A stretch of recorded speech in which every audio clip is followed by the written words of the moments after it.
Hello, food pharmacy families. My name is Shannon, and I'm a registered diet technician and chef with Balanced Nutrition. In our last videos, we learned all about the onion, and today we cook. Today, we're going to make a lower salt and sugar strawberry chipotle barbecue sauce. It's lower in salt and sugar, but not lower in flavor. The idea with any sauce is to remember that you're not drinking the bottle, although you might want to. We want to make a batch that you can store in your fridge and use over and over again. So let's start with a quick inventory of our ingredients. I always like to gather everything I need first. This helps me for a couple different reasons. The first one is that I make sure I have everything I need and also that I have enough of it. I've absolutely reached for something, thought it was full, and then I go to use it and it's not. My family has put things back in the fridge when there's like a sip left. So this is something I do every single time I make something. I also like to set it out so I don't forget to add things, because again, we're humans and it just happens. So for our ingredients today, we have our vidalia onion. We have our 2 cloves of garlic, some fresh strawberries, but you can use frozen, whatever you have handy is fine. Some olive oil. These are chipotle peppers, and I'll tell you a little bit more about them once we get going. Ketchup, tomato sauce, fresh black pepper, kosher salt, a little bit of, my family calls it what's this here sauce. I think it's Worcestershire sauce, don't quote me, and honey, and a little bit of brown sugar. First thing we need to do is work with our onions and garlic. And since you all know all about them, I can reintroduce our vidalia, which is the sweetest of the onions. And we're going to slice it. So whenever I slice something again, sharp knives are super duper important. I'm going to cut off the top.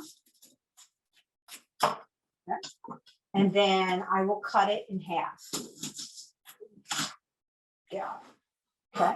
And then now I have a flat base. So since I have the flat base, it won't be rolling away from me, which will make it an easier thing to cut. What we'll do is slice down our onion. We have a flat base. And take our knife, just kind of push forward. We need about a half a cup of onions for this. So that might cover it. I think that should be good. And I can always use this other onion for burgers or whatever else I'm going to need it for. Since I have all this stuff out, and since I'm going to be using these 2 garlic cloves as well, I'm going to do them at the same time. This way I only really have to clean my board off once too. So I've got 2 garlic cloves. And they're kind of the same, they're from the same family. I don't know where my clove is. I think I left it out there, but it has the same kind of like base that you're going to find on the base of the garlic bulb as the onions, and you'll see that. But what I do is I cut off the base of the garlic and I actually just smash it a bit, and then the insides, they pop right out.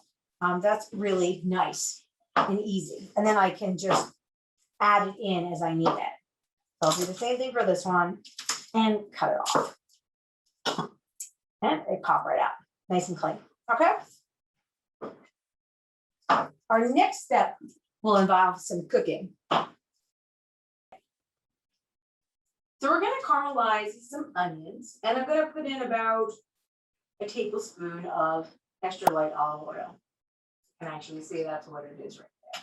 It should coat the bottom. And you see how freely it's moving? It's exactly what we're looking for. It's always important that your pan is hot and that your oil is hot when you're sauteing anything. For caramelized onions, we just cut everything. So I'm going to actually just throw them right in, and it will sizzle. Okay.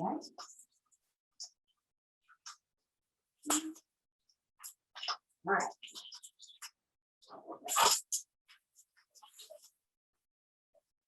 We're going to toss them around a bit. Then we're going to pop the heat down a little bit and just let them sit. They're just going to work themselves.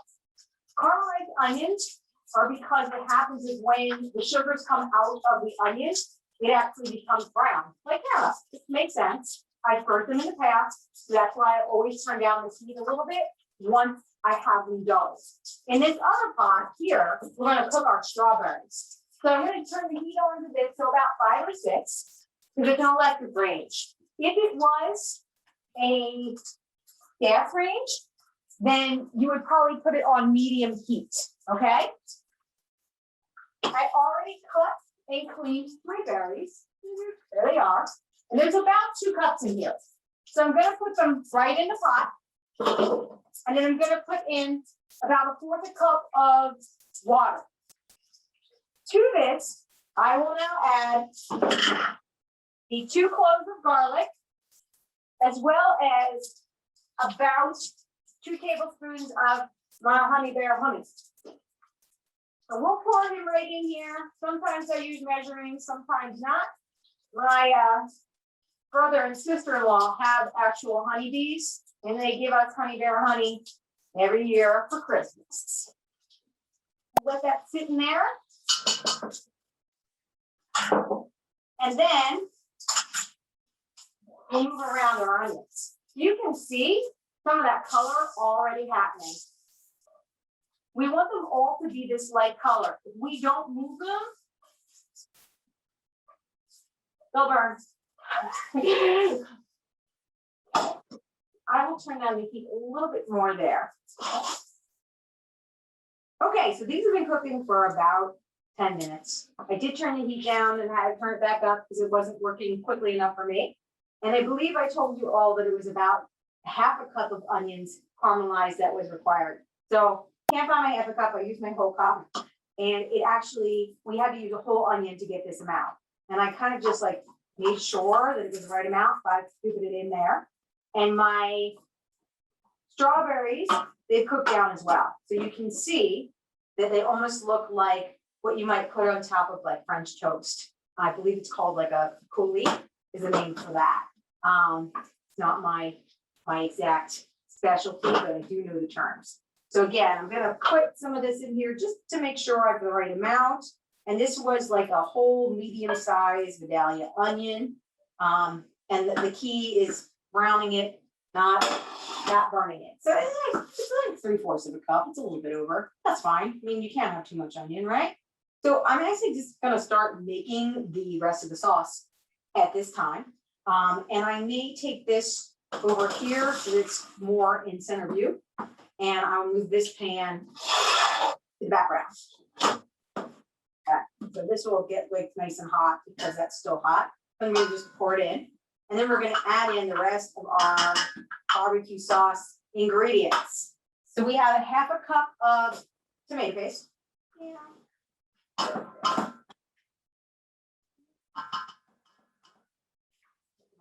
It's making a lot of noise.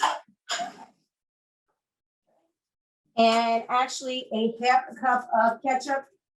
We use Heinz in my family, but whatever you have on hand is fine. There's 1/2 cup of ketchup in there.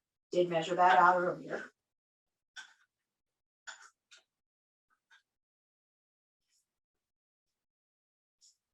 And now comes the chipotles.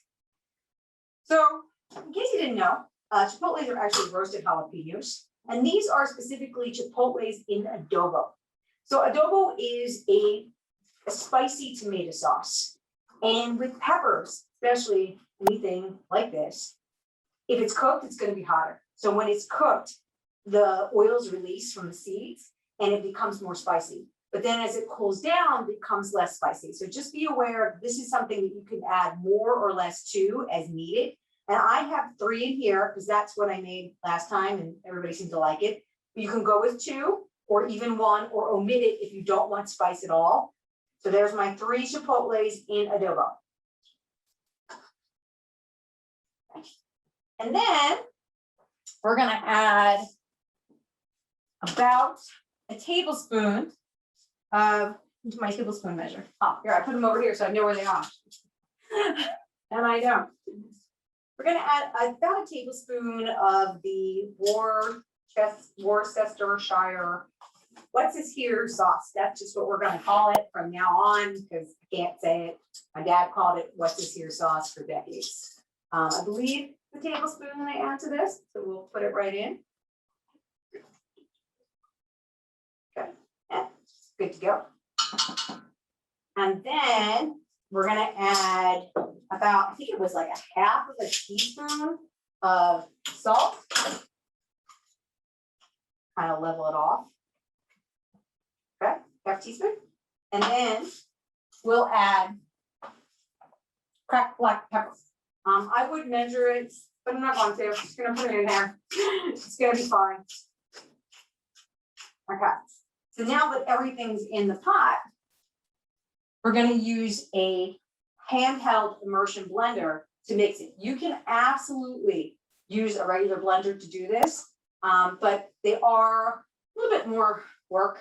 You have to clean them, get them upstairs. I mean, from where we store them, I say upstairs because mine's in the basement. And they're just a little bit more cumbersome. So I do use a handheld blender for this. Now we're going to use the handheld emulsion blender. You can use this for a lot of different things. Salad dressings, smoothies, and obviously barbecue sauce. Okay, it's going to get loud.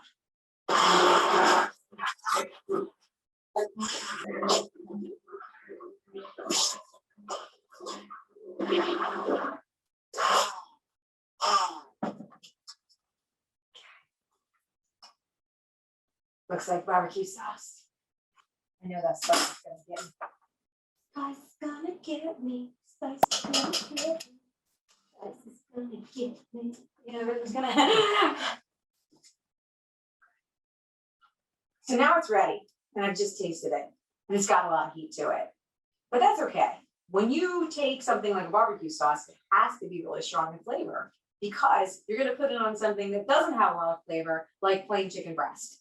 Personally, I would like to add a little bit more sugar to it to sweeten it up. You don't have to, it doesn't need it. But this is sort of the idea with all this is trial and error, seeing what you like and knowing that you can add as much or as little of something because you can always add more, but you can't take away. I'm gonna add a little bit more sugar to this just for my family. Again, what you do is up to you. And we're gonna blend again.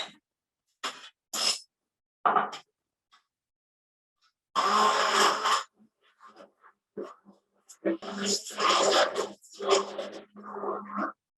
really neat that you can see it actually even changed the color of it a little bit, gave it a richer, sort of darker color. And I'm going to taste it again. Let's see.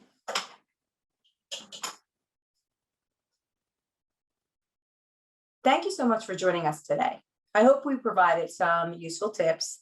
And as you can see, we put our barbecue sauce on top of some chicken skewers, but you can use it on pretty much anything. I've made this several times and we put it on top of burgers, on top of pork, on top of salmon. It goes with pretty much anything you can imagine.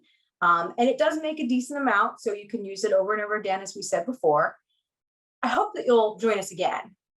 And if you have any questions as far as your nutrition, don't forget, you can always consult your medical team at Christiana.